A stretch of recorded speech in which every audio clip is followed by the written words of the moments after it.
მოგესალმებით. გავედით პირდაპირ ეთერში. ტრადიციულად რამოდენიმე წუთის განმავლობაში დაველოდოთ, რომ ჩვენს სანელს მიუვიდეს შეტყობინება და შემოგვერდნენ და დაწყოთ.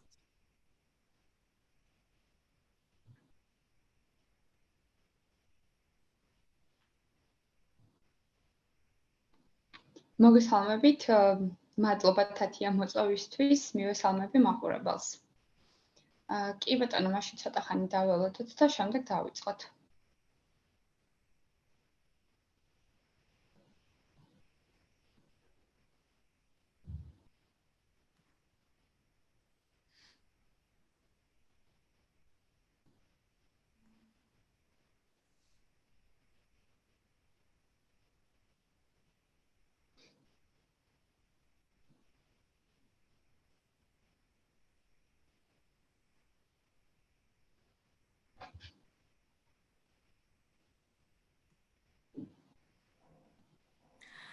კარგით, ალბათ უკვე შეგვიძლია დავიწყოთ. მოგესალმებით კიდევ ერთხელ, ვინც ახლა შემოგვიერთდა. მე ვარ თათია მჭედლიშვილი, ნეიროფსიქოლოგი და დღეს მე ვიქნები, ასე ვთქვათ, მოდერატორის როლში. ჩვენ მშობლის კივრი აგრძელებს თანამშრომლობას განათლებისა და მეცნიერების სამინისტროსთან და წარმოგიდგენთ აი ამ live ჩართობის სერიას. დღეს გვაქვს სწორედ ერთ-ერთი ასეთი პირდაპირი ჩართვა და დღეს ჩვენი სტუმარია განათლებისა და მეცნიერების მულტიდისციპლინური გუნდის წევრი ფსიქოლოგი ნატა ძაძამია. და დღეს უნდა ვისაუბროთ ძალიან საინტერესო თემაზე, ეს არის რთული ქცევა სკოლაში, ის რაც მშობელმა უნდა იცოდეს. ველოდებით თქვენ შეკითხვებს შეგიძლიათ მოგწეროთ პირადი შეტყობინების სახით ან დასვათ, ასე ვთქვათ, მოგწეროთ კომენტარების სახით და მე თქვენ შეკითხვებს პირდაპირ ეთერში გავაჟღერებ. ნატა, მოგესალმები კიდევ ერთხელ, ძალიან დიდი მადლობა, რომ ხართ. მოგესალმებით. და მოდი დავიწყოთ საუბარი, ალბათ კარგი იქნება, რომ ჯერ უფრო ზოგადიდან დავიწყოთ, რა ეს რთული ქცევა და რა შემთხვევაში მიიჩნევა ქცევა, რომ არის რთული. თათია, მადლობა კითხვისთვის. მაყურებელს მივესალმები კიდევ ერთხელ და ესე ვთქვათ, ვისურვებდი, რომ ამ კუთხით კითხვები შემოვიდეს, რომ ჩვენ კონკრეტული მიმართულებებით ვისაუბროთ. რაც შეეხება რთულ ქცევას და ეს რთული ქცევა თვითონ ტერმინი საქართველოში უკვე კარგად ფეხმოკიდებულია, ესე ვთქვათ, ეს არის ნებისმიერი ის ქცევა, რომელიც შეიძლება რომ ბავშვს ამ ეტაპზე უშლის აკადემიურ წინსვლაში, ან უშლის ხელს სოციალურად იყოს ინტეგრირებული, ან შეიძლება მომავალში, და ეს ძალიან საინტერესო არის, რომ მომავალში შეიძლება შეუშალოს ხელი როგორც აკადემიურ წინსვლაში, ისე სოციუმში ინტეგრაციაში, ხო? ეხლა ეს საკმაოდ ისეთი დიდი ქოლგა არის და რას გულისხმობს კონკრეტულად ესე რომ დავსვათ კითხვა ან მაგალითად რა ტიპის ქცევები, გარდა აგრესიული ქცევებისა, რომელიც ასე ვთქვათ, წითელი წერტილი არის ხოლმე, ხო? როცა უკვე ამჩნევენ. მიიჩნევა, რომ არის რთული ქცევები, გარდა ამისა, ხო, ამის გარდა რა ქცევები შეიძლება რომ მივიჩნიოთ რთულ ქცევებად. ამ შემთხვევაში ხაზი მინდა გავუსვა იმას, რომ ესეთი აი ამ ერთი დიდი ქოლგის ქვეშ არის კიდევ ორი პატარა ქოლგა. ერთი მხრივ ეს აერთიანებს ბავშვის მიერ გარემოში გამოხატულ ქცევებს, რომელიც შეიძლება იყოს იგივე ეს აგრესიული ქცევები, ანუ კონკრეტულად რო ჩამოვთვალოთ უფრო ხელის დარტყმა, ფეხის დარტყმა, კვენა, ჩქმეტა, თმის მოკაჩვა და ასე შემდეგ. ან შეიძლება ის იყოს მერხის აყირავება, საგნების გადაგდება, საგნის სროლა ვინმესთვის, შეიძლება იყოს ნივთების დაზიანება, ხო, წიგნების დახევა, როლების დახევა და ასე შემდეგ. რაც შეიძლება რომ სკოლაში, როგორც სკოლაში ვლინდებოდეს, ისე ვლინდებოდეს სახლში, ან სხვა ნებისმიერ გარემოში, მაგალითად ეზოში, სხვა ბავშვებთან თამაშის დროს. გარდა ამ ტიპის ქცევებისა არსებობს მეორე ტიპის ქცევები, აი ეს მეორე ქოლგა, რომელიც არის ძალიან საინტერესო იმ კუთხით, რომ ესეთ შემთხვევაში ბავშვი გარემოს მიმართ აი ამ რთულ ქცევებს არ გამოხატავს. ეს არის უბრალოდ ქცევები, რომლებიც თვითონ ბავშვისთვის არის ხელშემშლელი ყოველდღიური ფუნქციონირების კუთხით. მაგალითად, სკოლის გარემო რომ ავიღოთ, ეს შეიძლება იყოს ის, რომ ბავშვი ჯდება მუდმივად უკანა მერხთან, კუთხესთან, საერთოდ არ ჩენს ინიციატივას არც კლასელების გაცნობის, ან მაგალითად იმას, რომ იცის, მომზადებული აქვს გაკვეთილი, მაგრამ საერთოდ არ იღებს ხმას გარდა იმ შემთხვევისა, თუ მასწავლებელი შეეკითხა. ესეთ შემთხვევაშიც ორი ტიპის ქცევა შეიძლება გამოვლინდეს, ხო?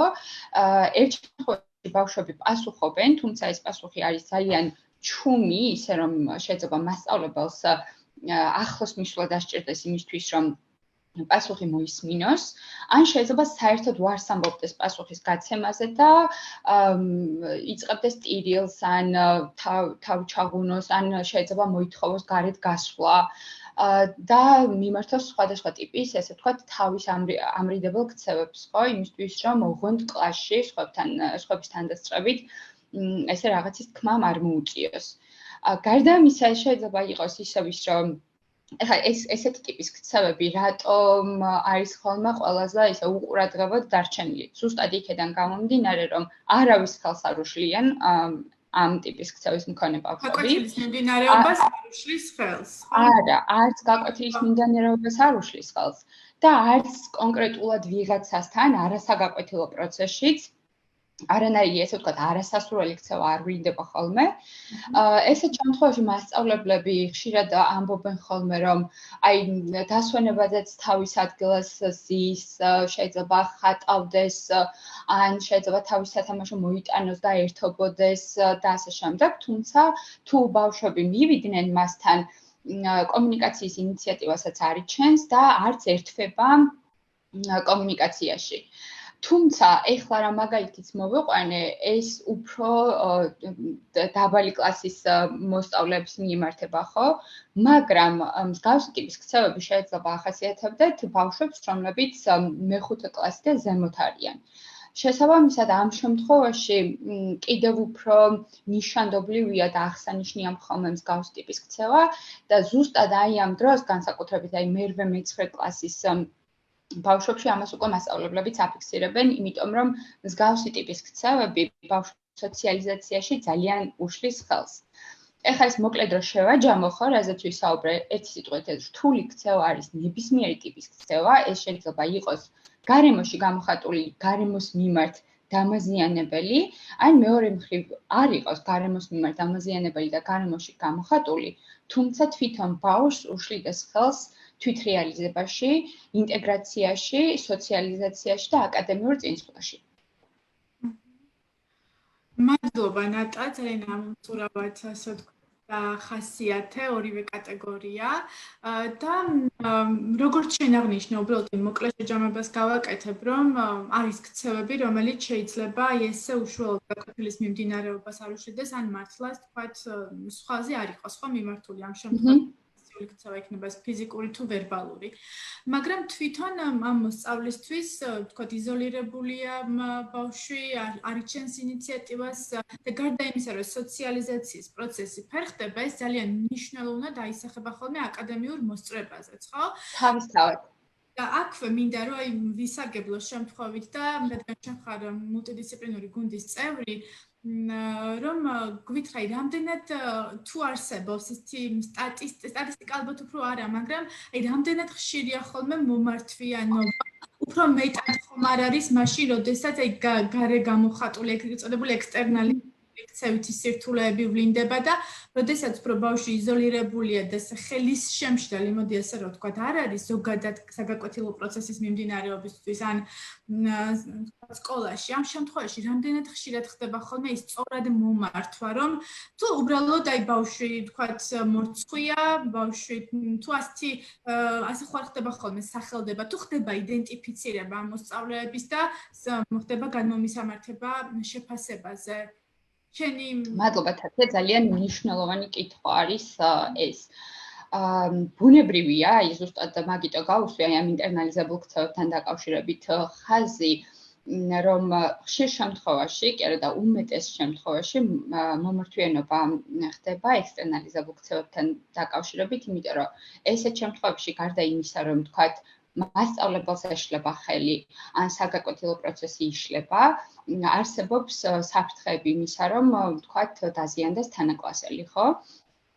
რაც გარდა თვითონ კლასის დისკომფორტისა, თანაკლასელების მშობლების ესე ვთქვათ, უარყოფით განწყობასაც შეიძლება იწოდეს ამ პროტესტს და შესაბამისად შემდეგ უკვე ნამდვილად განსაკუთრებით იმ შემთხვევაში თუ ეს ფიზიკური აგრესიაა, ესეთ შემთხვევაში თითქმის ყოველთვის ხდება მომართვა. რაც შეეხება ინტერნალიზებულ ქცევებს, ესე იგი კიდევ ერთხელ აღვნიშნავ ქცევებს, რომლებიც თვითონ ბავშვისთვის არის ხელშემშელი მისი სოციალიზაციისთვის და აკადემიური წინსვლისთვის და ასე შემდეგ. ესეთ შემთხვევაში დაბალ კლასებში თითქმის არ არის ხოლმე მომართვა.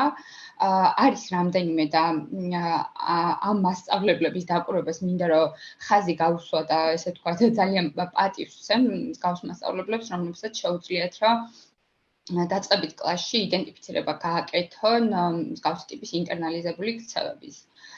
თუმცა ესეც უმეტესწილად იმ შემთხვევაში ხდება, თუ აი როგორც წინათ მაგალითები აღვნიშნე, ხო, საერთოდ თუ არ ერთვება ბავშვი კლასის არც ერთ აქტივობაში, დასვენებაზე, ოთახში რჩება, თავის მერხთან არის, პასუხებს არ ცემს მასწავლებელს და ზოგ შემთხვევაში არის ისეთი შემთხვევები, რომ ბავშვს თქვათ უნდა და საფირფარეშოში გასვლა, მაგრამ იმის გამო რომ კლასში ამას ვერ მოითხოვდა და ესე ვთქვათ ხმას ვერ ამოიღებდა, ამის გამო რაღაც ცუდი შედეგი დამდგარა, ხო, თვითონ ბავშვისთვისაც, იმიტომ რომ ამას რა თქმა უნდა შემდეგ კლასის ყურადღებაც მოყვება, რა მნიშვნელობა აქვს, ეს იქნება დადებითი თუ უარყოფითი, ხო?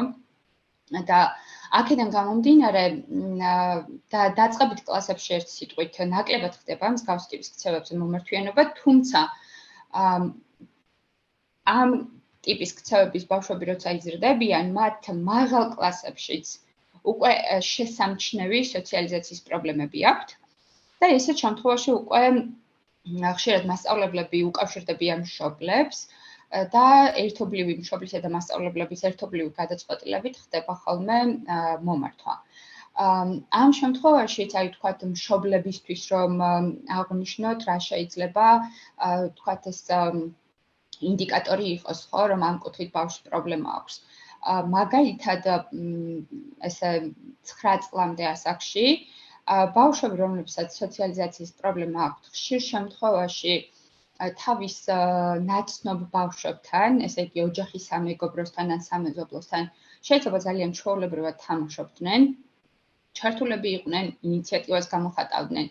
თუმცა, აი მშობელთან ერთად როცა მიდიან სტუმრად, ნაკლებად ნაცნობ ადამიანებთან, ან შეიძლება ქუჩაში შეხვდნენ ვიღაცას, ახასიათებთ ხოლმე აი მშობლის უკან დამალვა. ან არ ამბობენ გამარჯვებას, არ ემშვიდობებიან ადამიანს.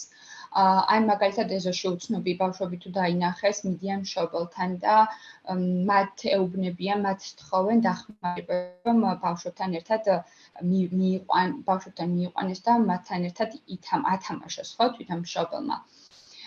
მსგავსი ტიპის აი ესეთი პატარა დეტალები, ასე ვთქვათ, არის ინდიკატორი იმისა, რომ ამ ბავშვს სჭირდება სოციალურ სფეროში ცოტა დახმარება. რა თქმა უნდა, მაშინ როცა ჯერჯერობით პატარა არის, ხო? იმიტომ რომ როცა იზრდება იქ კიდე ძალიან ბევრი სხვა ბარიერი და დაბრძოლებებია, რომელიც ცალკე უნდა გადალახოს ბავშვმა. კი ბატონო, მადლობა ნატა, მოდი გავაგრძელოთ საუბარი უშუალოდ, აი როგორ უნდა აი მშობლისთვის რომ გავაზიაროთ ეს ინფორმაცია, როგორ უნდა როგორ ხდება კომუნიკაცია სკოლასა და მშობელს შორის, როდესაც არის რთული ქცევები ვლინდება, ის ორივე კატეგორია განვიხილოთ, თუ რაიმე განსხვავებული არის ხოლმე, შეგვიძლია ვისაუბროთ ამაზეც, აი ეს როდესაც ხდება. პროცედურაში არ გულისხმობ, რა თქმა უნდა, რა ტიპის რა დროს უნდა მიმართოთ უკვე სკოლას, სკოლამ რა დროს უნდა მიმართოს განათლების სამინისტროს მულტიდისციპლინურ გუნდს და დაიგეგმოს შეფასება. როდის ეს ამაზე რომ ვისაუბროთ? კი ბატონო. ესე იგი თავიდან მსგავსი ტიპის მოკლედ არასასურველი ქცევების შემჩნევა ხშირ შემთხვევაში ხდება სკოლაში, იმიტომ რომ როგორც აღნიშნე, განსაკუთრებით თუ ეს ეხება აი ამ არასასურველ რთულ, ეგრეთ წოდებულ რთულ ქცევებს, ხო? ხდება სკოლაში და შემდეგ მშობელსა და სკოლას შორის მყარდება კომუნიკაცია, სადაც ისინი ერთობლივად განიხილავენ, რა ტიპის პრობლემები აქვს ამ ეტაპზე ბავშვს. ეს პრობლემები როგორ აისახება მის აკადემიურ წინსვლაზე, სოციალიზაციაზე, ან როგორ აისახება არა მხოლოდ ამ ბავშვზე, ან მოსწავლეზე, არამედ თანაკლასელებზეც, თვითონ კლასის ფუნქციონირებაზე, ხო? იმიტომ რომ მასწავლებელს უწევს ასე ვთქვათ, ყველაზე დიდი საქმე, გარდა იმისა, რომ ეს მასალა გადასცეს მოსწავლეებს, მან მეორე მხრივ უნდა მართოს კლასი. შესაბამისად, აი ამ თითოეული საკითხის განხილვის შემდეგ თვითონ მასწავლებელსა და უბრალოდ სკოლასა და მშობელს შორის უნდა მოხდეს შეთანხმება და მშობელიც უნდა იყოს თანახმა ამ კუთხით, რომ სკოლამ გააკეთოს მომართვა განათლების სამინისტროსთან. ესეთ შემთხვევაში შეიძლება დაიწეროს და მე როგორც ვიცი თქვენ წინ ამ გადაცემების სერიაში გქონდათ გადაცემა, რომელშიც ეს თემა საკმაოდ ისე ჩაშლილი იყო და ამიტომ ძალიან მოკლედ მიმოვიხილავ სქემას, რომ სკოლა ან მშობელი სკოლაში წერს მომართვის ფორმას, რომელიც იგზავნება შემდეგ განათლების სამინისტროში, დაახლოებით 1 თვის განმავლობაში ხდება რეაგირება, მშობელს იბარებს განათლების და მეცნიერების სამინისტროს მულტიდისციპლინური გუნდის წევრი და შეფასების შედეგად უკვე იწერება როგორც შეფასების დასკვნა, ასევე რეკომენდაციები სპეციალური მასწავლებლებისთვის და ფსიქოლოგისთვის, რომელთაც უკვე უნდა იხელმძღვანელონ სკოლაში. ამავე დროს არ მინდა ეს გამომრჩეს, შეიძლება ვთქვათ, სკოლა საერთოდ არ იყოს ამ ნაწილში ჩართული და მშობელმა დაინახოს პრობლემა, მას შეუძლია, რომ თვითონ მივიდეს განათლების სამინისტროში და იქვე შეავსოს მომართვის ფორმა, რომელსაც ასე ვთქვათ, კანონიერი წარმომადგენლის მომართვის ფორმა ეწოდება, ხო? და დაახლოებით იგივე ფორმატით არის შესავსები. აი ამ მოკლედ ინიციატივით მიმართოს განათლების სამინისტროს. დიახ, მშობელს თვითონ შეუძლია რომ მივიდეს. რომ დავაზუსტოთ, როდესაც შეიძლება მშობელი ხედავს, რომ ბავშვს აქვს რაიმე სირთულეები, albათ აი ინტერნალიზებული ტიპის თემები ვლინდება, შეიძლება მაშინ გაუგებრობა სკოლასა და მშობელს შორის, თუ ასე შეიძლება ვუწოდოთ. და მოკლედ სკოლამ არ ჩათვალოს, რომ ეს თქვათ საჭიროებს, რომ მიმართოთ სამინისტროს. და უკვე მშობელი არის უფლებამოსილი, რომ მან ინიციატივა გამოიჩინოს შეფასებას. ნამდვილად. რატომ მაშინ რაღაცას ამბობდი გაგაწყვეტინე და მოდი მე მართალია ჩვენ გვქონდა რამოდენიმე live chat ამ საკითხთან დაკავშირებით, მაგრამ აი თემატურად, რადგან ახლა რთულ ქცევებზე ვსაუბრობთ და ალბათ მოკლედ კარგი იქნება ისიც განვიხილოთ, როდესაც შენ დაესრულებ ჩვენს საუბარს, უკაცრავად გაგაწყვეტინე, რომ როდესაც მშობელი არის უარზე და მშობელი ვერ ხედავს სირთულეს, მაშინ რა ხდება და რეალურად რთული ქცევა ვლინდება. ვისაუბროთ მოკლედ. ეს არის ძალიან ისეთი მნიშვნელოვანი საკითხი იმ კუთხით, რომ რეალურად ამ შემთხვევაში სკოლას უფლება არ აქვს მშობლისგან დამოუკიდებლად მიიღოს გადაწყვეტილება გარდა იმ შემთხვევისა, თუ აქ არ არის თვითონ ბავშვის ძირითადი უფლებების დარღვევასთან საქმე, ხო? ამ შემთხვევაში, რა თქმა უნდა, ჯერ შეიძლება ჩაერთოს სოციალური მუშაკი, ან ესეთ ინდივიდუალურ შემთხვევებთან დაკავშირებით თვითონ სპეცმასწავლებელს ან სკოლის ადმინისტრაცია შეუძლია, რომ პირდაპირ დაუკავშირდეს განათლების სამინისტროს მულტიდისციპლინურ გუნდს და ესე ინდივიდუალური, როგორც ინდივიდუალური შემთხვევა, აი ესე განვიხილოთ, იმიტომ რომ შეიძლება კონკრეტულ შემთხვევასთან მიმართებაში ძალიან ბევრი ისეთი დეტალი იყოს, რაც გასათვალისწინებელია და ეს ერთი ხელის მოსმით ამ ყველაფერს ვერ ვაკეთებთ ხოლმე სამწუხაროდ. ამ ეტაპზე თქვენს კითხვას ასე მოკლედ და უფრო კონკრეტული პასუხი რო გავცე, იმ შემთხვევაში თუ მშობელი არ არის თანახმა, მხოლოდ სკოლას ნაკლებად აქვს უფლება, ესე ვთქვათ, თუ ძალიან ისეთი ინტენსიური ქცევა არ ვლინდება და სხვისთვის დამაზიანებელი.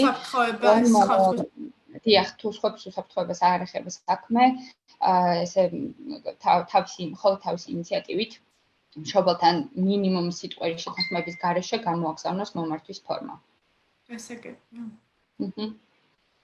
კი ბატონო, მას შემდეგ რაც მოხდება შეფასება განათლების სამინისტროს მულტიდისციპლინური გუნდის მიერ, მე ვიცით რომ ეს გაიგზავნება სკოლაში, ეს პროცედურულად ვიცით მე რა ხდება, აი ქცევის მართვის გეგმა თუ დგება ამ შემთხვევაში, ვინ არის ჩართული, ამდენად შეიძლება არის თუ არა, შეიძლება თუ არა იყოს ჩართული განათლების სამინისტროს მულტიდისციპლინური გუნდის წევრი, თუნდაც პირველ ზე, ვთქვათ, ვინც გააკეთა მოსწავლის შეფასება. აი ეს რამ როგორ ხდება ხოლმე, მას შემდეგ უკვე რაც მოხდება შეფასება და სტატუსის მინიჭება. დიახ. შეფასების შემდეგ, როგორც გითხარით, შეფასების დასკვნა და რეკომენდაციები იგზავნება სკოლაში.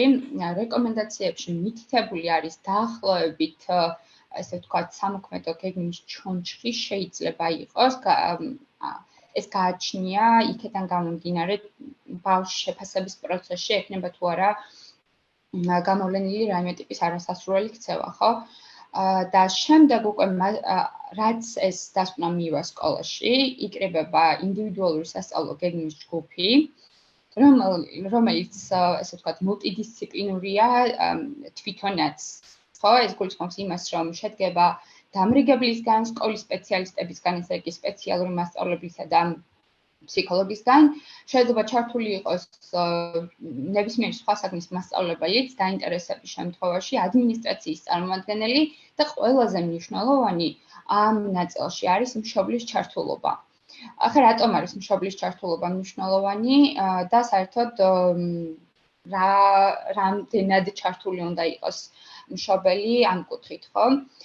პირველ რიგში აი ეს მას შემდეგ რაც რეკომენდაციები მიდის უკვე სკოლაში თვითონ საგნის მასწავლებლები აკეთებენ ბავშვის საგნობრივ შეფასებას იმ შემთხვევაში თუ ბავშვს აკადემიურ ნაწილში პრობლემები აღენიშნება უკვე ქცევის შემთხვევაში ერთი მნიშვნელოვნად რეკომენდაციებში მითითებულია ის რომ სკოლის სპეციალისტმა ესე იგი ფსიქოლოგმა ან სპეციალურმა მასწავლებელმა გააკეთა ქცევას დაყურება საკლასო გარემოში და შესაბამისად აქედან გამომდინარე დაიგეგმოს შემდეგ უკვე ქცევაზე ჩარევის გეგმა. ქცევის ჩარევის გეგმის ნაწილში მან მულტიდისციპლინური გუნდი ნაკლებად არის ჩართული, გარდა იმ შემთხვევებისა, თუ თვითონ სკოლის სპეციალისტი ინდივიდუალურად მოგმართავს და როგორც ინდივიდუალური შემთხვევის განხილვა და ესე ვთქვათ кейსის მართვა ცალკე თუ დაიწყო. სხვა დანარჩენ შემთხვევაში სკოლაში თვითონ მასწავლებელი, დამრიგებელი, სპეცმასწავლებელი და ფსიქოლოგი თანხმდებიან მშობელთან ერთად, ამას კიდევ ერთხელ გავუსვამ ხაზს, რა სტრატეგიებს გამოიყენებენ კლასში, ბავშვის ქცევის სამართავად. ეს სტრატეგიები სასურველია, რომ იყოს მშობელთან შეთანხმებული და შესაბამისად მშობელმაც დაახლოებით იგივე სტრატეგიები გამოიყენოს სახლში, რამდენადაც ეს შესაძლებელი იქნება. ან თუ ვთქვათ, ფსიქოლოგი აძლევს დამოუკიდებლად სხვა ტიპის სტრატეგიებს სახლისთვის, რომელიც მაგალითად შეიძლება იყოს ის, რომ თუ ბავშვს არ უნდა იმეცადინოს და ამ დროს ვლინდება მისი არასასურველი ქცევა, რა შეუძლია მშობელს გააკეთოს, ხო? ვთქვათ, მინიმუმ უთხრეს დაახლოებითი დრო, ფიქსირებული დრო, რამდენ ხანში ერთხელ დასვას ამეცადინოდან, რამდენ ხანში ერთხელ დაასვენოს.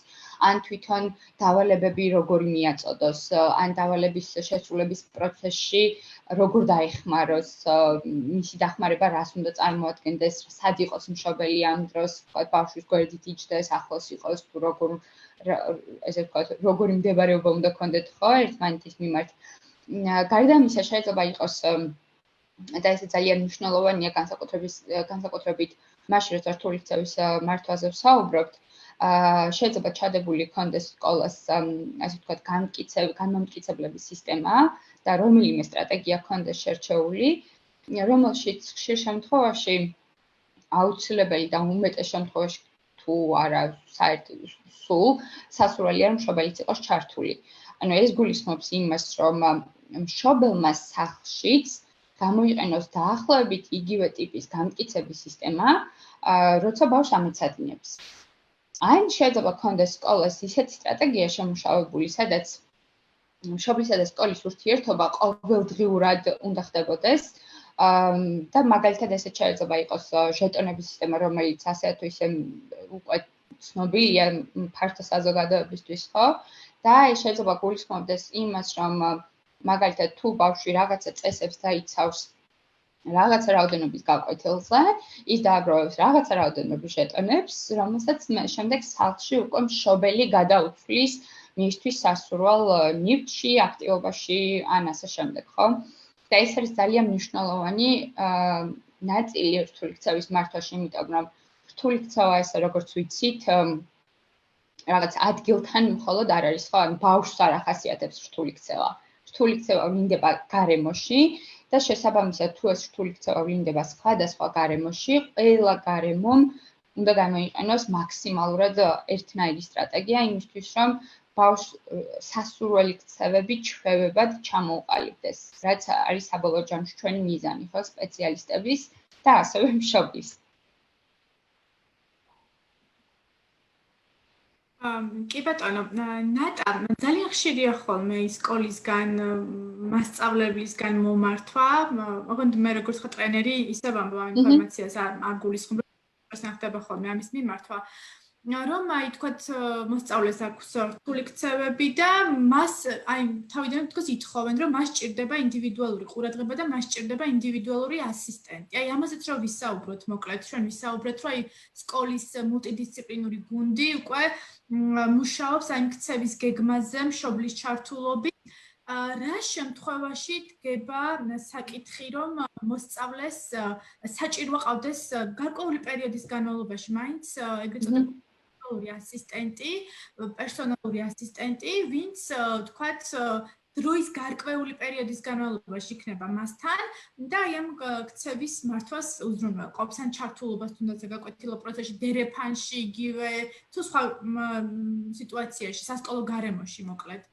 რა შემთხვევაში დიახ, ინდივიდუალური ასისტენტის საჭიროება დგება რეალურად იმ შემთხვევაში, თუ ბავშვი ავლენს სხვისთვის დამაზიანებელ ქცევებს. ან როგორ თვითდამაზიანებელ ქცევებსაც და თვითდამაზიანებელ ქცევებსაც. გარდა ამ ორი შემთხვევისა, ნუ ეს რაც ქცევას უკავშირდება, თუმცა ეს ზოგადად რო აღნიშნო, ამ შემთხვევების გარდა არის კიდე რამდენიმე შემთხვევა, როცა რეკომენდებულია, რომ ინდივიდუალური ასისტენტი დაენიშნოს მოსწავლეს და ამასთან დაკავშირებით გადაწყვეტილების მიღება, რა თქმა უნდა, შეფასებაზე ხდება. უბრალოდ აქვე მინდა აღვნიშნო, რომ ინდივიდუალური ასისტენტის საჭიროებასთან მიმართებაში დღეს ძალიან რაღაც ისეთი ტრენდული გახდა, ესე ვთქვათ, რომ ყველა ბავშვების უმრავლესობა, უბრალოდ ბავშვების მშობლები ითხოვენ ხოლმე ინდივიდუალურ ასისტენტს. რეალურად ინდივიდუალურ ასისტენტს აქვს, რა თქმა უნდა, ძალიან ბევრი დადებითი, ინდივიდუალური ასისტენტის სკოლას აქვს ძალიან ბევრი დადებითი მხარე, მაგრამ ამავე დროს აქვს უარყოფითი მხარეებიც და ბავშვებს, რომლებსაც აქვთ იმისი შესაძლებლობა, რომ ინდივიდუალური ასისტენტის გარეშე გაუმკლავდნენ სიტუაციას, ესეთ შემთხვევაში ჩვენ ვცდილობთ, რომ არ დავნიშნოთ ინდივიდუალური ასისტენტი და რას გულისხმობ კონკრეტულად. და შემდეგ უკვე დაუბრუნდებით თქვენს ძირითად კითხვას, ხო? მაგალითად, თუ ბავშვს რეალურად ჩვენ ვხედავთ შეფასების პროცესში, რომ შეუძლია თავისი ქცევა რამდენადმე მართოს და შესაძლებელია მისი ქცევების მართვა ძალიან სპეციფიური სტრატეგიების დანერგვის შედეგად, ესეთ შემთხვევაში ვცდილობთ, რომ ეს ინდივიდუალური ასისტენტის დანიშვნა არ მოხდეს. ეხლა მშობლებს აქვთ ხოლმე ხშირად კითხვა, რომ აი რატომ ინდივიდუალური ასისტენტი გულისხმობს ადამიანს, რომელიც მუდმივად არის ბავშვთან, ეხმარება მას შეიძლება დავალებების შესრულებაში, ეხმარება მასწავლებელსაც, რომ მასსა და ბავშვს შორის დამყარდეს კომუნიკაცია, თუმცა ამავე დროს და ეს არის ძალიან მნიშვნელოვანი, ბავშვის დამოუკიდებლობის ხარისხს მეტნაკლებად ამცირებს და ეს ძალიან ბუნებრივია, ხო? იმიტომ რომ მე თუ მყავს აი ჩვენივე თავი რო წარმოვიდგინოთ ძალიან ბუნებრივ ყოველდღიურ სიტუაციაში. თუ მე ვიცი რომ ჩემ საქმეს გააკეთებს ვიღაცა, მეტად შევეცდები რომ ამ საქმის გააკეთება თავიდან ავირიდო. ხო? ან თუ მე ვიცი რომ ავდგები და ვიღაცა უკან გამომყვება, შეიძლება ადგომა საერთოდ აღარ მომიდეს. იმიტომ რომ ეს იყოს ჩემთვის ეგრეთ წოდებული დამსჯელი ფაქტორი, ხო? და შესაბამისად ინდივიდუალური ასისტენტის ყოლა განსაკუთრებით იმ ბავშვებთან, რომლებთანაც ჩვენი ყველაზე დიდი მიზანი შეიძლება იყოს უბრალოდ სოციალური ურთიერთობების დამყარება კლასელებთან და არა აკადემიური წინსვლა, მაგალითად, და ბავშვს არ აქვს არც თვითდამაზიანებელი, არც სხვების დამაზიანებელი ქცევები, ესეთ შემთხვევაში ერთმნიშვნელოვნად ვეუბნებით ვურჩევთ მშობელს და ვეუბნებით, რომ ინდივიდუალური ასისტენტი ბავშვს არ სჭირდება, იმიტომ რომ ზოგ შემთხვევაში მშობელს დამოუკიდებლად, ანუ სკოლისგან დამოუკიდებლად მოყავს ხოლმე ინდივიდუალური ასისტენტი ბავშვისთვის. ეხლა თქვენს კითხვას რომ დაუბრუნდეთ, რა დროს სჭირდება და რა ანუ პროცედურულად როგორ ხდება შემდეგ ეს ყველაფერი, თვითონ შეფასების პროცესშივე, როგორც გითხარით, ჩანს ან მშობელი ამბობს, რომ თქვათ, სჭირდება ინდივიდუალური ასისტენტი და შემდეგ ამ კუთხით ხდება მშობლის უფრო ინტერვიურება უფრო ღრმა ინტერვიუს სახით, შეიძლება მოხდეს სკოლასთან დაკავშირება მასწავლებელთან ან ფსიქოლოგთან ან დამრიგებელთან, რომლებსაც ბავშვთან ყოველდღიური შეხება აქვთ და შესაბამისად ხდება გადაწყვეტილების მიღება.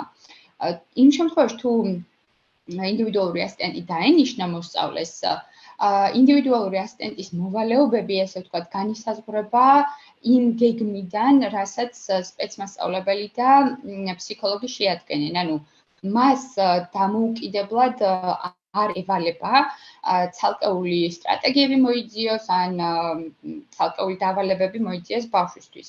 აკადემიურ ნაწილში ინდივიდუალურ ასისტენტს ამ დავალებებს აძლევს მასწავლებელი ან კლასის დამრიგებელი, იმიტომ რომ ეს დავალებები ინდივიდუალური სასწავლო გეგმიდან გამომდინარეობს, ქცევასთან დაკავშირებით, რა თქმა უნდა, აძლევს ფსიქოლოგი. თუ ეს არის სხვისი დამაზიანებელი ან თვითდამაზიანებელი ქცევა, ესეთ შემთხვევაში ხშირად ხდება ხოლმე, რომ ფსიქოლოგიც თავიდან ესწრება ამ პროცესს და შეიძლება ინდივიდუალური ასისტენტის ესე ვთქვათ, პროცესშივე ტრენინგი განახორციელოს, რომელიც შემდეგ ასისტენტს ეხმარება იმაში, რომ ბავშვის ქცევა მეტნაკლებად მართოს არასაგაკვეთილო პროცესშიც, ხო? მაგალითად, შეიძლება ეს ქცევა ვლინდებოდეს ეზოში, ან შეიძლება ვლინდებოდეს დერიფანში. და მას ანუ ინდივიდუალურ ასისტენტს უნდა ჰქონდეს გარკვეული სტრატეგიები, რითაც ის თვითონაც თავდაჯერებულად იგრძნობს თავს და ამ შემთხვევაში ერთ-ერთი რისკ ფაქტორი არის ის, რომ ბავშვს არ არიდებს ამ სიტუაციას. ესე იგი, იმისთვის, რომ რთული ქცევა არ გამოვლინდეს, ამ ბავშვს სადღაც თქვათ ცალკეულ თვეში კი არ გაიყვანს ესოში, თუმცა იცოდინება სტრატეგიები რთული ქცევის გამოვლენის შემთხვევაში როგორ მოიქცეს, ან როგორ მოახდინოს პრევენცია იმის, რომ ეს რთული ქცევები არ გამოვლინდეს. გასაგებია, ნატესით შეკითხვა შემოვიდა, რომ რაც რთული ქცევა ვლინდება, პირდაპირ მიმართავს, ასე ვთქვათ, სკოლა, ანუ გასაგებია მშობლის ინფორმირებით განათლების სამინისტროს, თუ ჯერ სკოლის ფსიქოლოგთან აკეთებს გეგა, ასე ვთქვათ, ადგენს ეგრეთ წოდებული პირველადი მართვის გეგმას. ნუ ეს მე დავამატე, როგორც ხდება ხოლმე პროცედურა. ამ შემთხვევაში რთულ ქცევებთანაც რელევანტურია, მოდი ეს შეგვიპასუხო, როგორც ამ შემთხვევაში მულტიდისციპლინური. ნახეთ, ანუ იმ შემთხვევაში თუ რთული ქცევები ვლინდება, სანამ რაღაცა ინტენსივობას მიაღწევს და ასე ვთქვათ, მშობელიც თანახმა იქნება, რომ მოხდეს ამ კუთხით განათლების სამინისტროს მულტიდისციპლინური გუნდის მიმართ მომართვა, მანამდე გარკვეული პერიოდის განმავლობაში სპეცმასწავლებელი და სკოლის ფსიქოლოგი ერთვებიან, ისინი ახორციელებენ კლასში ქცევას დაკვირვებას. უმეტეს შემთხვევაში ეს შეიძლება რამდენიმე თვეზეც კი გაიწელოს, ხო? იმიტომ რომ თქვათ შეიძლება რა თქმა უნდა პირველი განსაკუთრებით დაბლ კლასებში დამრიგებელი ამჩნევს მსგავსი ტიპის ქცევებს, რომელიც ეუბნება სკოლის ფსიქოლოგს, რომ ბავშვს აქვს ამ და ამ ტიპის ქცევები, ან კონკრეტულ ქცევებს ავლენს ბავშვი საგაკვეთილო პროცესში. შემდეგ შეიძლება ფსიქოლოგი შევიდეს და აკვირდეს ამ ქცევებს საგაკვეთილო პროცესში, იქნება თუ ეს ეზოში. შემდეგ შეიძლება გარკვეული სტრატეგია შეიმუშაონ და დაიწყონ იმპლემენტაცია, ესე იგი ჩარევა დაიწყო. რომლის შედეგადაც თუ ეს ქცევები ალაგდა და მალევე ალაგდა, ეს შემთხვევაში მომართვა არ ხდება საჭირო, თუ ბავშვს რა თქმა უნდა სხვა ტიპის პრობლემებიც არ აქვს. და თუ არ ალაგდა, მაგრამ ბავშვს არ აქვს სხვა ტიპის პრობლემები, ესეთ შემთხვევაში მაინც ხდება მომართვა. გასაგებია. კიდევ ერთი შეკითხვა შემოვიდა, ეს ქცევის მართვის გეგმა უნდა ინახებოდეს თუ არა პორტფოლიოში, სპეციალური მასწავლებელი. დიახ, აუცილებლად უნდა ინახებოდეს ქცევის მართვის გეგმა პორტფოლიოში, იმისთვის რომ რეალურად ქცევის მართვა რას გულისხმობს? გულისხმობს იმას, რომ ჩვენ გვაქვს კონკრეტული სტრატეგია კონკრეტულ შემთხვევასთან მიმართებაში შემუშავებული და ანუ რა თქმა უნდა არის ზოგადი რეკომენდაციები, როგორ შეიძლება გავაკეთოთ რთული ქცევის პრევენცია, თუმცა იმ შემთხვევებში, როცა რთული ქცევა უკვე ვლინდება, ესეთ შემთხვევაში ინდივიდუალურად უნდა დაიწეროს ხო რთული ქცევის გეგმა. ინდივიდუალურად დაიწეროს, ესე იგი იმ კონკრეტულ ბავშვს ეხება, შესაბამისად მის პორტფოლიოში უნდა იყოს. გარდა ამისა, ეს გულისხმობს იმას, რომ საჭიროების შემთხვევაში ჩვენ შეგვიძლია გადავხედოთ უკვე რა გაკეთდა ამ შემთხვევასთან მიმართებაში, რა მიმუშავა, რა არ იმუშავა, ესე ვთქვათ, მონაცემები შევაგროვოთ, შევამოწმოთ, გადავამოწმოთ და შემდეგ მონაცემებიდან გამომდინარე შევიტანოთ ცვლილებები. ხო, აქედან გამომდინარე არა მარტო პირვანდელი გეგმა უნდა ინახებოდეს პორტფოლიოში, არამედ გადამოწმებები, ხო? ხო, მაგალითად, აი ერთი დავიწყეთ რაღაცა სტრატეგიის იმპლემენტაცია, შემდეგ გავიდა ერთი კვირა და მომდევნო ორშაბათს ვთქვათ ისევ დავაკვირდი და ამ წუთას რა შედეგები მაქვს. გაიზარდა არასასრული ქცევა, შემცირდა, ისევ ისი არის, რაღაცა სხვა ახალი არასასრული ქცევა გამოვლინდა თუ როგორ მიდის, ხო? ანუ დინამიკა როგორი არის. აი ვთქვათ შეიძლება ამ ბავშვთან არა და შემდეგ კლასში ვიღაცამ სხვა გამოავლინა ქცევა, რომელიც ამ სტრატეგიასთან არის, შეიძლება იყოს დაკავშირებული, ხო? ამ ყველაფერს დაკვირვება როცა ხდება და შესაბამისი მონაცემები ინახება, შემდეგ უკვე ძალიან მარტივი არის ხოლმე, ასე ვთქვათ, გადახედვა მთლიანი გეგმის და შესაბამისი ცვლილებების შეტანა. აჰა, კი ბატონო. ხშირად ვერ ვიტყოდი, მაგრამ არც თუ ისე იშვიათად არის ხოლმე, რომ აი მასწავლებელი და მშობელი ვერ თანხმდება რთულ ქცევებთან დაკავშირებით. მაგალითად, მასწავლებელი მიიჩნევს, რომ ბავშვი ანას რთულ ქცევებს, მაგრამ ამ შემთხვევაში მშობელი იგივეს არ ეთანხმება. ნუ ეს შეიძლება სხვადასხვა მიზეზებით იყოს გამოწვეული, მაგრამ რეალურად შესაძლებელია თუ არა, იმოდი შენ რომ გითხრა, როგორც ფსიქოლოგმა და სამინისტროს მულტიდისციპლინური გუნდის წევრმა ამ ქცევასთან დაკავშირებით პრაქტიკა გვაქვს მოკლედ შენ, რომ შესაძლებელია თუ არა რთული ვლინდებოდეს მხოლოდ ერთ გარემოში და აქვე რომ გავშალოთ ეს თემა, რატომ ვიყენებთ ხოლმე ფსიქოლოგები აი რთულ ქცევას ხანდახან მიუღებელ არასასურველ ქცევას რატომ ვუწოდებთ ხოლმე? ანუ აი ტერმინოლოგიაზეც თუ შეიძლება რომ ქცევა მივიჩნიოთ რთულად, თუ მხოლოდ თქვათ სასკოლო გარემოში ვლინდება და მართლაც რეალობაა ის რომ მშობელი მართავს ქცევას სახლში და არ ვლინდება. ამ შემთხვევაში აი რასთან გვაქვს საქმე?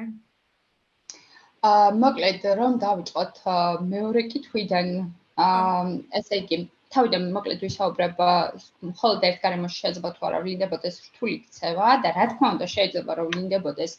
როგორც აღნიშნე, ქცევა არის ძალიან სოციალური ფენომენი, ხო? მარტო თუ არ ოთახში შეიძლება ნუ ამ შემთხვევაში რაღაცა ქცევები მახასიათებს, თუმცა ეს ნაკლებად არის არასასრული, იმიტომ რომ ვერავისთვის ვერ იქნება არასასრული, გარდა იმ შემთხვევისა, თუ ეს არ არის დაათვიდამაზენებელი ან სტერეოტიპული ქცევები, ხო?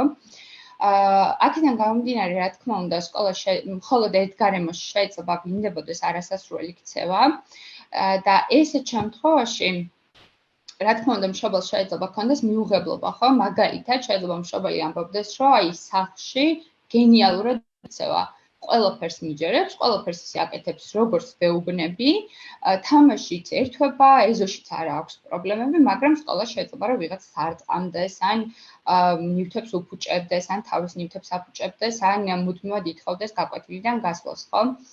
ბუნებრივია ეს, როცა ეს ერთ გარემოში ვლინდება და განსაკუთრებით მაშინ თუ ეს არის სკოლა, შეიძლება მშობელს გავუწეს გარკვეული ტიპის პროტესტი, ხო?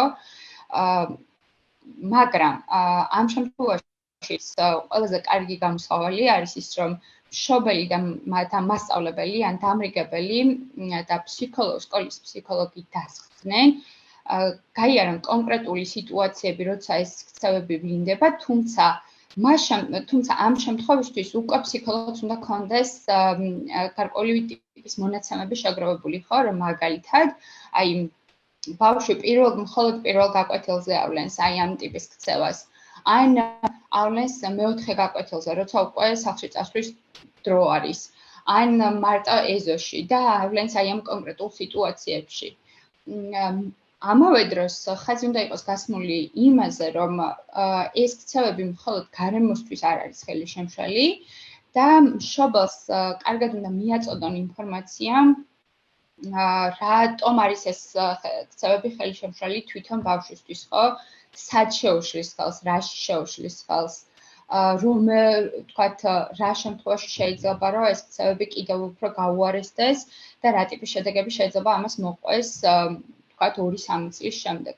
იმიტომ რომ სკოლის და დამრიგებლების რეალურად რომლებსაც ძალიან კარგი გამოცდილება აქვთ იმის, რომ ბევრი ბავშვი ერთად დაინახონ და შემდეგ უნახავთ ბევრი ბავშვი დროთა განმავლობაში მათი ქცევები როგორ იცვლება კლასის ფარგლებში და ინდივიდუალურად, მათ კარგად შეუძლიათ ასე თუ ისე მშობელს აი ეს პერსპექტივა, ქცევის განვითარების პერსპექტივა დაანახოთ. თუმცა ამ შემთხვევაში უფრო პრობლემური არის ხოლმე მშობლისთვის მიწოდება ალბათ ამ ინფორმაციის. იმიტომ რომ შეიძლება უფრო ხშირად აქცენტი გაკეთდეს იმაზე, რომ აი ბავშვს აი ეს კონკრეტული არასასურველი ქცევები აქვს და აი ეს ქცევები ხელისშემშელია, ხო? და ნაკლებად ხდება, თქვათ, იმაზე საუბარი, რატომ არის ეს ბავშვისთვის თვითონ დაბრკოლება, რა შემთხვევაში შეიძლება, რომ მისი განვითარებისთვის იყოს ხელისშემშელი. რაც შეეხება ტერმინთან დაკავშირებით კითხვას, რომ გავცე პასუხი, საქართველოში თავიდანაც აღნიშნა ესეთი დამკვიდრებული ტერმინი არის რთული ქცევა, თუმცა ესე ინგლისურენოვანი ლიტერატურაში უფრო გამოიყენება challenging behavior, რომელიც პირდაპირ თარგმანი არის გამომწვევი ქცევა და ამ შემთხვევაში კი ჩნდება, რომ ეს გამომწვევობა რას ან ვის მიემართება, ხო? ხშირ შემთხვევაში მეც მქონია გამოცდილებაში, რომ როცა მასწავლებელს გამომწვევ ქცევას ვეუბნები და აი მისი აზრი მაინტერესებს რა შეიძლება რომ იგულისხმებოდეს ამაში, ხშირად ამბობენ ხოლმე და მათ შორის მშობლებიც, რომ აი გამომწვევად იქცევა, მაღიზიანებს სპეციალურად უნდა რომ გამაბრაზოს, ხო და სინამდვილეში გამომწვევობა ამ შემთხვევაში დავიწროვება ხდება, ხო? კი და უფრო ბავშვის პიროვნულ მახასიათებელს აღწერენ თითქოს, რომ აი ის არის გამომწვევი და გამაღიზიანებელი, აი უფრო გამაღიზიანებლის სინონიმად გამოიყენებენ ხოლმე გამომწვევობას. სინამდვილეში გამომწვევობა მიემართება უფრო გარემოს და გულისხმობ რას, რომ ეს ქცევა არ არის არც რთული, არც პრობლემური, არც აგრესიული, ანუ რაღაც კონკრეტული სახელდება, ლებელინგი არ ვაკეთებთ, არამედ ეს არის ქცევა, რომელიც გარემოსთვის წარმოადგენს გამოწვევას და არა სირთულეს. და აი მეტყველების ნაწილში ჩვენ ვიცით, რომ მეტყველება გარკვეულწილად ფორმირდება ჩვენივე დამოკიდებულებებით და პირიქით. მეტყველებამ შეიძლება გააკეთოს ფორმირება ჩვენი დამოკიდებულებების. ხო და როცა ისევ ყოველდღიურ სიტუაცია რო ავიღოთ, ჩვენ ვამბობთ, რომ აი რაღაც პრობლემა გვაქვს, ან სირთულე გვაქვს, რაღაც უფრო ისე თითქოს განცდა გვაქვს ისეთ რამეზე ვსაუბრობთ, რისი გადალახვაც თითქმის შეუძლებელია, ან რის გადასალახადაც ბევრად მეტი ენერგია, დრო და რესურსი იქნება საჭირო. და გამოწვევა არის ისეთი რაღაცა, რაც დაბრკოლება არის, მაგრამ რეალურად ჩვენ უკვე გვაქვს რესურსი, რომ აი ეს გამოწვევა გადავლახოთ და მეორე მხრივ შეიძლება რაღაც კუთხით ჩვენთვის საინტერესოც აღმოჩნდეს, ხო? აი არ ვიცი, შეიძლება იყოს რაღაც ჩვენ თვითონ მოგვაფიქრდეს რაღაცა სტრატეგიები ისევ იქედან გამომდინარე, რომ ამას აღვქვამთ როგორც სირთულეს, რომლის გადალახვას ჩვენ უკვე შეგვიძლია. და ვიცით რომ ამისი რესურსი გვაქვს. და ეს არ არის რაღაცა პრობლემა ან რაღაც ისეთი სირთულე, რომელიც ჩვენგან ძალიან დისტანცირებულია და არ გვაქვს ასე ვთქვათ ენერგია იმისთვის რომ ამ პრობლემას გავუმკლავდეთ. და სხვათა შორის ხშირ შემთხვევაში როცა მასწავლებლები და მშობლები საუბარს იწყებენ ხოლმე გამომწვევ ქცევაზე, უკვე ამ ტერმინით რომ მოვიხსენიო, თავიდან მათი ბორდინგი, ესე იგი მათ მიერ აღწერა ქცევის ემოციურ დონეზე არის ის, რომ აი მე არ შემიძლია, ვერ გავუმკლავდები ამას, ძალიან ვიღლები, საერთოდ არაფრისთვის არ მრჩება დრო, მაგრამ როგორც კი რამდენიმე სტრატეგიას მოსინჯავენ, როგორც კი ესე ვთქვათ შეცვლიან დამოკიდებულებას და დაინახავენ იმას, რომ მათ აქვთ რესურსი და დამატებით შეუძლიათ მარტივი სტრატეგიები დანერგონ და ერთი კვირის, ორი კვირის შემდეგ უკვე ამჩნევენ პროგრესს, შემდეგ მათ მიერ აი ეს აღწერა მთლიანად იცვლება და ამბობენ, რომ ვაუ, თურმე შემიძლია ამისი გაკეთება და ეხლა ბევრად უკეთ გრძნობ თავს, უკეთესად გამომდის ჩემ შულთან ან მოსწავლესთან კომუნიკაცია, საერთოდ შეიცვალა კლასში დინამიკა. ხო და აი მთლიანად მათი ეს დამოკიდებულება რეალურად აისახება შემდეგ, ანუ ბავშვის ქცევის მიმართ დამოკიდებულება აისახება მათი დღის პროდუქტულობაზე, ეფექტურობაზე და ამ კუთხითაც არის ძალიან მნიშვნელოვანი რას დავარქმევთ, ესე ვთქვათ, ჩვენთვის სირთულეს ან გამოწვევას, ხო? და გარდა ამისა, ვთქვათ, იმ შემთხვევაში, როცა მასწავლებელი როგორც სირთულეს და პრობლემას ისე უყურებს ქცევას, ყველანი ადამიანები ვართ და რაღაც ვთქვათ, შეიძლება ვიღაცასთან გაზიარება ხდებოდეს ისეთ გარემოში, სადაც შეიძლება ვიღაცამ ვისაც არ უნდა გაიგო, მსგავსი ტიპის დახასიათება მოისმინოს, ხო? რეალურად ეს ბევრ რაღაცას სვლის თვითონ აი ამ მოსწავლისთვის. შეიძლება ესენი იყვნენ კლასელები ან კლასელების მშობლები. ხო? თუ ესენი არიან კლასელების მშობლები, ესეთ შემთხვევაში შეიძლება მომდევნო კვირების განმავლობაში უკვე ამ კლასელების დამოკიდებულება ბავშვის მიმართ ძალიან შეიცვალოს და ჩვენ რა თქმა უნდა ვიცით, რომ ეთიკურად არ შეიძლება და ძახილის ნიშანი ის, რომ კონკრეტული ბავშვის შემთხვევასთან დაკავშირებით, ვთქვათ, მშობლებთან გავაზიაროთ ინფორმაცია ან იმ მასწავლებლებთან, რომლებიც არ არიან ბავშვთან ჩართული და არ აქვთ მასთან კომუნიკაცია. თუმცა სკოლა ისეთი გარემო არის, რომ მსგავსი რაღაცა შეიძლება რომ მოხდეს, ხო? და აქედან გამომდინარე ეს დამოკიდებულებები და სიტყვები, რომელთაც აღწერთ ბავშვის ქცევას და ამას ხაზს გავუსვამ, რომ ჩვენ აღწერთ ბავშვის ქცევას, ვსაუბრობთ ქცევაზე და არ ვსაუბრობთ ბავშვზე არავითარ შემთხვევაში. ვსაუბრობთ კონკრეტულად სიტუაციებზე, სადაც ეს ბავშვი ავლენს კონკრეტულ არასასურველ ქცევებს და გამომწვევ ქცევებს და არ ვამბობთ, რომ აი უკულტუროა ხო, მაგალითად, ან ოპოზიციურია და ყოველთვის აი ესე იქცევა.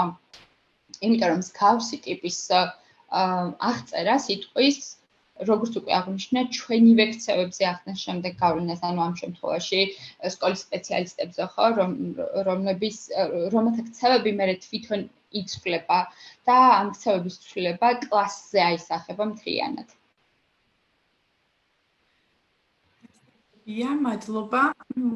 ჩვენი ჩათო უკვე ესე ვთქვათ დასასრულს უახლოვდება და ბოლოსკენ რაიმე შეჯამების სახით ხომ არ გვინდა რომ ვთქვათ მოკლედ ჩვენს დღევანდელ თემასთან დაკავშირებით. დიახ, თუ შეჯამებისკენ წავედით და კითხვებიც არ შემოსულა, მე ველოდებოდი რომ უფრო მეტი კითხვა იქნებოდა. საერთო ჯამში ასე რომ შევაჯამოთ, მოკლედ რთული ქცევით დავიწყებ, რომ რთული ქცევა როგორც აღნიშნე არის ქცევები, გამომწვევი ქცევა, არის ქცევები, რომლებიც შეიძლება ბავშვის მიერ ვლინდებოდეს გარემოში, ესე იგი აზიანებდეს გარემოს ან აზიანებდეს გარემოში ინდივიდებს და შესაბამისად ხელს უშლიდეს მას და შეიძლება იყოს ინტერნალიზებული, ესე იგი არ ვლინდებოდეს გარემოსთვის რთული ქცევები, ხელს არ უშლიდეს საკლასო სივრცეს და საგაკვეთილო პროცესისთვის არ იყოს ხელი შემშლელი, თუმცა თვითონ ამ კონკრეტული მოსწავლის განვითარებისთვის, მათ შორის სამომავლო განვითარებისთვის იყოს ხელშემშელი. ესეთ შემთხვევაში მასწავლებელსა და მშობელს შორის ან სკოლასა და მშობელს შორის უნდა მოხდეს აუცილებლად კომუნიკაცია. მასწავლებელმა მანამდე უნდა გაიაროს კონსულტაცია სკოლის სპეციალისტებთან, ფსიქოლოგთან და სპეციალურ მასწავლებელთან და შემდეგ ასე ვთქვათ, მთელი გუნდი დასხდება და შეთანხმდება იმაზე, რომ განხილვის სამინისტროს მულტიდისციპლინურ გუნდთან გააკეთონ მომართვა. მომართვის გაკეთების შემდეგ ხდება მშობელთან დაკავშირება, ბავშვის დაბარება შეფასებაზე, შეფასების პროცესის შემდეგ ხდება შეფასების დასკვნისა და რეკომენდაციების გაწერა სკოლისთვის, რომლის შემდეგაც უკვე სკოლაში უნდა შედგეს მულტიდისციპლინური გუნდი, რომელიც შედგება სკოლის სპეციალისტებისგან და მშობლისგან, რაც უფრო მეტად არის მშობელი ჩართული გუნდის შეხვედრებში, ესწრება გუნდის ყველა შეხვედრას, სვამს მეტ კითხვას, თვითონაც მიაქვს სახლში ის სტრატეგიები და დავალებები, რომელიც სასურველია, რომ სახლში განახორციელოს, მით უფრო დადებითად აისახება ეს ყველაფერი ბავშვის პროგრესზე და მით უფრო ვაღწევთ იმ საბოლოო მიზანს, ხო, რომ ჩვენ გვინდა არ აქვს მნიშვნელობა ეს ქცევასთან იქნება დაკავშირებული თუ ვთქვათ მეცადინეობის უნარებთან თუ ასე შემდეგ, ჩვენ გვინდა რომ ბავშვს ჩამოუყალიბდეს მისი განვითარებისთვის სასურველი ჩვევები. და არა ის რომ მაგალითად სკოლაში იქცეოდეს კარგად, ან სახლში იქცეოდეს კარგად, ან მაგალითად რომელიმე მასწავლებელთან იქცეოდეს კარგად და სხვებთან იქცეოდეს ცუდად. ხო, ჩვენ გვინდა რომ თვითონ ბავშვს ჰქონდეს შესაძლებლობა მართოს თავისი თავი,